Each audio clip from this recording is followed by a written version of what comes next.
Salam sejahtera bagi kita sekalian. Assalamualaikum warahmatullahi wabarakatuh.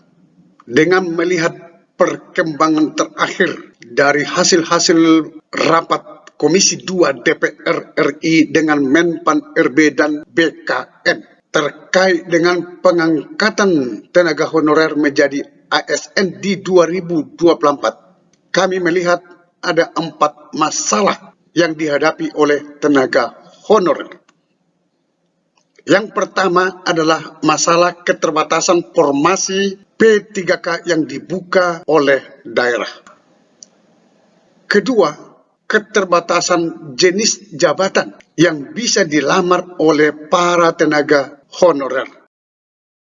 Yang ketiga adalah kualifikasi pendidikan tidak memenuhi syarat untuk diangkat menjadi ASN ataupun P3K. Kita sama-sama tahu bahwa tenaga honorer yang berijazah SD, SMP, SMA sangat banyak jumlahnya. Bagaimana nasib mereka ini? Ini masalahnya nomor 3 ini. Masalah nomor 4. Ada kekhawatiran bagi tenaga honorer tidak lulus seleksi. Ada kekhawatiran bagi tenaga honorer tidak tersedianya anggaran ataupun terbatasnya anggaran yang tersedia di daerah untuk gaji P3K. 4 inilah yang menjadi masalah besar yang dihadapi oleh para tenaga honorer untuk diangkat menjadi P3K di 2024. Inilah yang perlu kita bahas.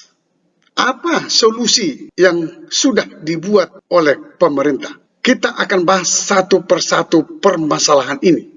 Dan saya minta kepada semua teman-teman tenaga honorer yang menonton ini agar benar-benar ikuti dari awal sampai akhir, supaya Anda menerima manfaatnya. Simak kata demi kata agar Anda bisa memahami dengan baik, sehingga Anda merasa bahwa Anda sudah dilindungi oleh pemerintah atau tidak dilindungi oleh pemerintah. Mari kita bahas satu persatu. Masalah nomor 1, keterbatasan formasi P3K di daerah untuk tenaga honorer ataupun non-ASN. Kita sama-sama tahu keengganan pemerintah daerah untuk mengusulkan formasi kepada pemerintah pusat, dalam hal ini Menpan RB. Dalam rapat Komisi 2 DPR RI dengan Menpan RB pada tanggal 13 Maret 2024, masih ada 14 daerah yang tidak mengusulkan formasi P3K. Ini menjadi masalah, menjadi terbatas formasinya. Kalau tidak ada formasi, bagaimana nasib tenaga honorer ini? Sementara di 2024, tenaga honorer harus ditutup. Apa solusi yang dilakukan oleh pemerintah? Mari kita dengarkan cuplikan ini yang disampaikan oleh Menpan RB pada tanggal 13 Maret 2024 di gedung DPR RI Jakarta.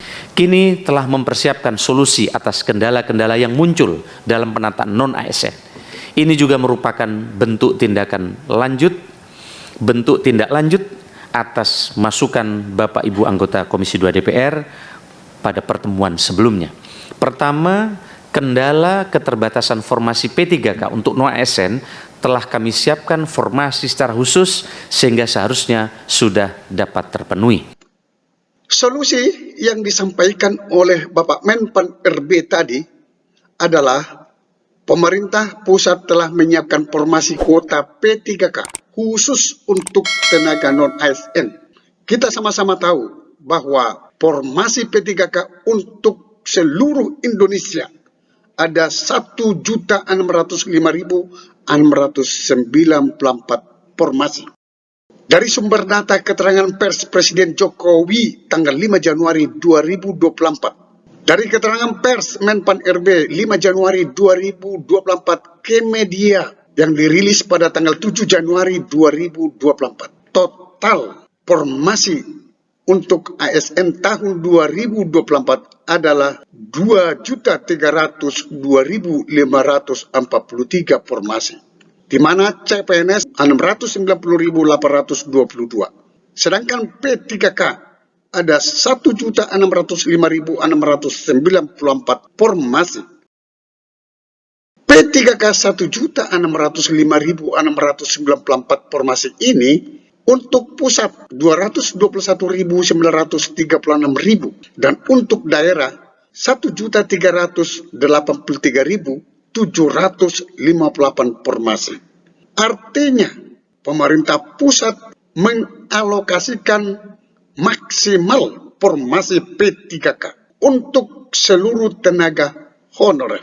Data ini Menpan ambil dari pendataan non-ASN 2022, di mana daerah semua memasukkan data ke aplikasi pendataan non-ASN. Jadi sebenarnya inilah yang dibutuhkan oleh pemerintah daerah. Di sini rinciannya ada guru, ada nakes, ada teknis. Kita bahas masalah yang kedua, keterbatasan jenis jabatan yang dapat dilamar oleh tenaga non-ASN. Selama ini, kendala daripada tenaga non-ASN ataupun tenaga honorer untuk melamar adalah tidak tersedianya jabatan. Ini menjadi masalah besar kepada teman-teman tenaga honorer. Mereka mau melamar, tetapi tidak ada jenis jabatan di formasi yang tersedia. Jadi ini masalah yang dihadapi oleh tenaga honorer. Apa solusinya yang disiapkan oleh pemerintah? Mari kita dengarkan cuplikan keterangan Menpan RB pada tanggal 13 Maret 2024 di depan Komisi 2 DPR RI. 2. Kendala keterbatasan jenis jabatan yang dilamar oleh non-ASN telah kami tambah nomenklatur jabatan pelaksana yang dapat dilamar oleh non-ASN selain jabatan fungsional. Solusi yang disampaikan oleh Menpan tadi adalah pemerintah telah menambah nomenklatur jabatan pelaksana yang dapat dilamar oleh tenaga honorer selain jabatan fungsional. Rekrutmen P3K selama ini difokuskan ke jabatan fungsional. Tidak ada jabatan pelaksana. Contoh, operator. Untuk menanggulangi permasalahan keterbatasan jenis jabatan ini, pemerintah telah menambah nomenklatur jabatan pelaksana. Hal itu bisa kita lihat di Permenpan RB nomor 11 tahun 2024. Inilah Permenpan RB nomor 11 tahun 2024 tentang jabatan pelaksana aparatur sipil negara di lingkungan instansi pemerintah. Sebelumnya sudah ada keputusan Menpan RB tentang jabatan pelaksana. Tetapi ini ditambah lagi jabatan pelaksana untuk melengkapi jabatan-jabatan yang cocok kepada para tenaga honorer. Jabatan-jabatan inilah yang akan diusulkan oleh pemerintah daerah ke pemerintah pusat. Dalam hal ini Menpan RB. Di keputusan Menpan RB nomor 11 itu, jabatan pelaksana terdiri dari klerek, operator, teknisi. Ini ditetapkan di Jakarta pada tanggal 11 Januari 2024. Di dalam lampiran surat keputusan ini, yaitu klerek, di sini sudah ada nomenklatur yang baru itu. Contoh, penelaah teknis kebijakan. Kualifikasi pendidikannya sudah ada di sini. S1, D4, bisa PNS, bisa P3K.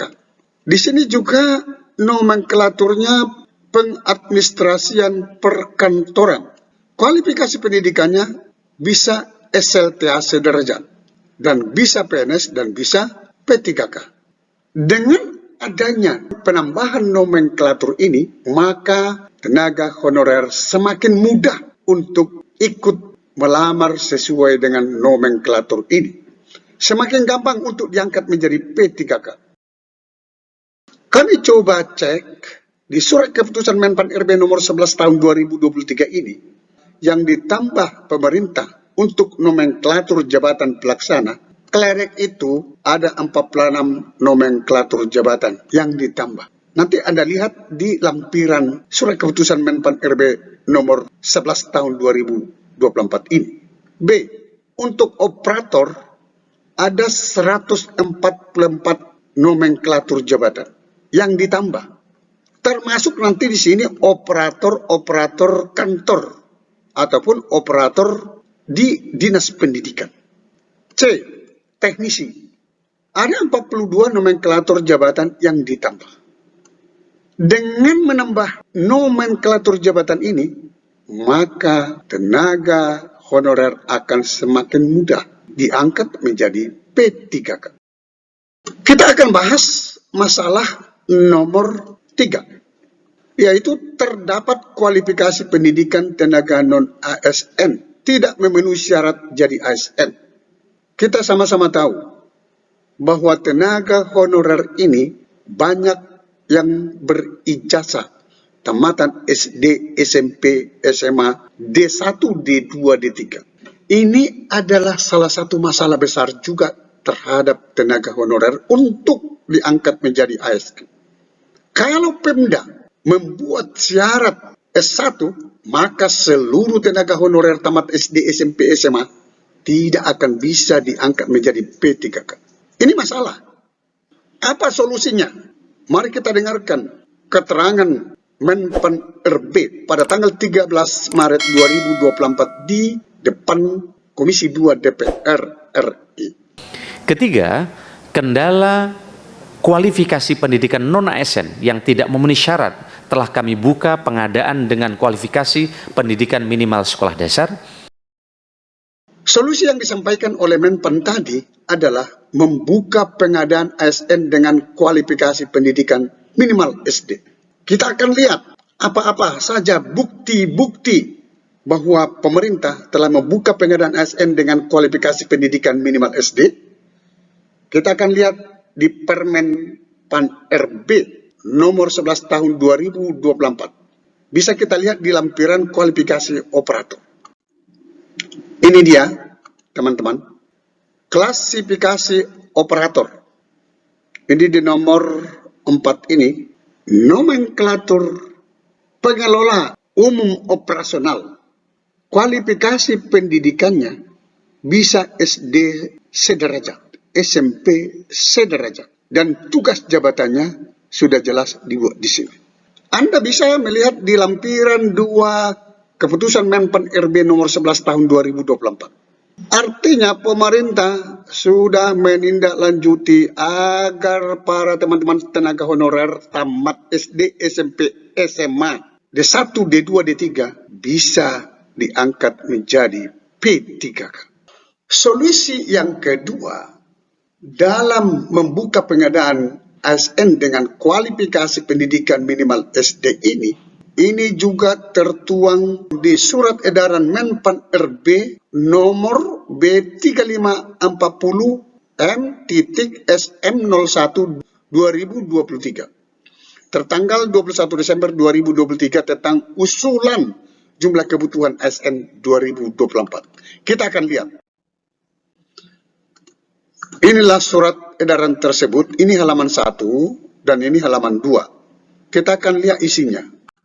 Inilah surat edaran Menpan RB nomor B3540 tertanggal 21 Desember 2023 perihal usulan jumlah kebutuhan ASN tahun 2024 yang ditujukan kepada pejabat pembina kepegawaian instansi pemerintah, dalam hal ini gubernur, bupati, wali kota, dan menteri. Apa isinya? Kita lihat. Isinya ada 6 poin. Tetapi yang saya mau jelaskan yang terkait dengan pengangkatan honorer yang berijazah SD, SMP, SMA untuk diangkat menjadi P3K. Nomor 3.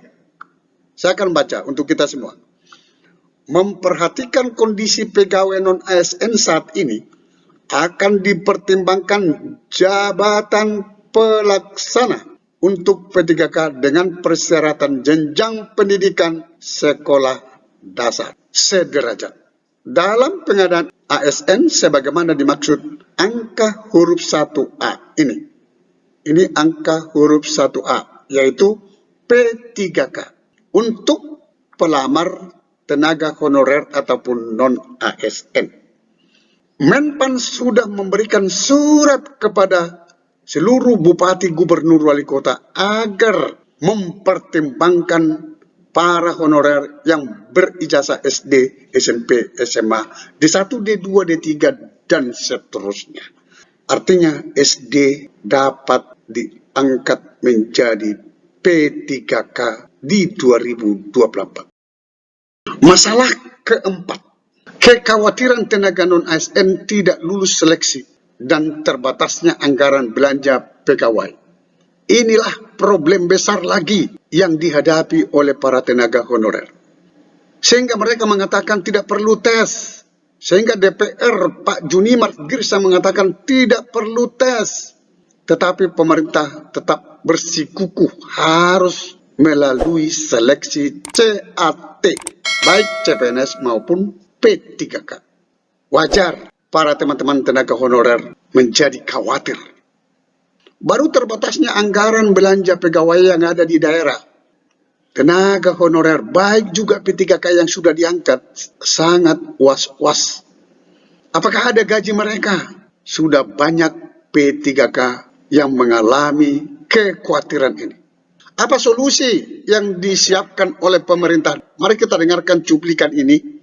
Disampaikan oleh Menpan RB pada tanggal 14 Maret 2024 di depan Komisi 2 DPR RI. 4 kekhawatiran tidak lulusnya non-ASN dan terbatasnya anggaran belanja telah kami atur prioritas bagi non-ASN di instansi pemerintah terdiri dari ex-THK 2 dan non-ASN pada pendataan BKN dan non-ASN lainnya. Serta kami juga siapkan konsep pengembangan P3K paruh waktu. Solusi yang disampaikan oleh Menpan tadi ada 2. Pengaturan prioritas bagi non-ASN di instansi pemerintah terdiri dari ex-THK 2, non-ASN pada pendataan BKN. Sudah beberapa kali disampaikan oleh Menpan RB bahwa ex-THK 2 pasti dituntaskan, diangkat menjadi P3K paling lambat Desember 2024. Non-ASN juga seperti itu. Tetapi THK 2 dan non-ASN yang ada di database BKN. Teman-teman tidak perlu khawatir. Pada tanggal 14 Maret 2024 yang lalu, Menpan RB menyampaikan masalah seleksi tidak perlu khawatir. Karena seleksi itu adalah formalitas dan akan diterima 100% dan diberikan NIP. Itu pernyataan Menpan RB. Cuma di sana nanti akan terjadi P3K penuh waktu dan P3K paruh waktu. Terbatasnya anggaran belanja pegawai di daerah tidak perlu pemerintah daerah takut. Kalau tidak tersedia anggarannya, maka akan diberikan solusi nomor 2 ini, yaitu pengembangan konsep P3K paruh waktu. Bagi daerah yang belum siap anggarannya untuk menggaji P3K penuh waktu, maka tenaga honorer tersebut akan diangkat menjadi P3K paruh waktu dan memiliki NIP. Itulah 4 masalah dan 4 solusi yang bisa kami sampaikan kepada teman-teman tenaga honorer. Semoga ini bermanfaat bagi teman-teman. Saya percaya Anda pasti diangkat menjadi P3K. Sampai ketemu pada video berikutnya di channel ini. Jangan lupa dukung terus channel ini dengan cara klik subscribe, like, dan loncengnya. Semoga bermanfaat. Wassalamualaikum warahmatullahi wabarakatuh. Shalom.